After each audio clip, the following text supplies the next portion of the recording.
Typically, one of the biggest goals for most men and women is to get visible abs. So, why is it so popular to say that abs are made in the kitchen when they're not really?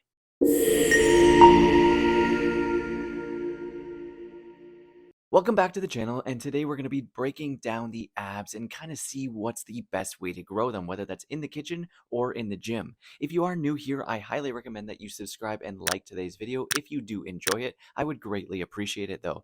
So today, let's go into the abs. It's thrown around all the time that abs are made in the kitchen and that it's the only way possible to grow them or just show them. And this is partly true, but there's a lot of context here that gets avoided, and so people just kind of throw ab exercises out the door because they think that food is the key to getting their abs. Most people say that you need to be in a calorie deficit to slowly lose fat to then see your abs, but they don't think about the fact that a lot of people have severely underdeveloped abs because they've never trained it and they've been told not to do so. And this is why you see kind of that one liner or those very hard to see abs, even if you're at a very lean body. And this is because, just like any other muscle, if you don't train it, it will be a weak point and might not be as dominant as something like if you trained your chest a lot, your chest is going to be pretty visible. And these social media influencers like to use keywords to grab your attention. And this is why they use make or made in the kitchen, because it's going to grab your attention and think it's the easiest route to go.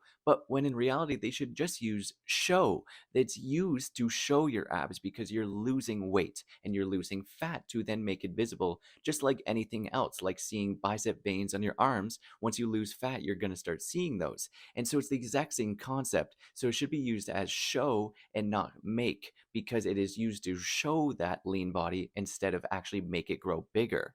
And this is where these people with severely underdeveloped abs get a little bit confused, and so they avoid ab exercises because they think that nutrition is going to give them that cut six pack instead of actually training it like any other muscle. And so that's why it gets a little bit confusing, is because they make it seem like it's the only option available or the only thing you should be doing, when in reality, you should have one or two exercises that you really enjoy that you can progressively overload to actually grow the muscle so it's visible at a higher body fat percentage. And this is why I'm going to give you my favorite ab exercise of all time, and it's this cable crunch variation. All you need is an attachment that you can comfortably hold with your hands around beside your head or wherever comfortable, to then just do a crunch variation, but it's just on your knees and just crunching your sternum closer to your pelvis. That's how your abs function. They're bringing your sternum closer to your pelvis, so you want that full stretch at the top, and then you crunch down, get a full squeeze, and I promise you, you will definitely feel your abs working,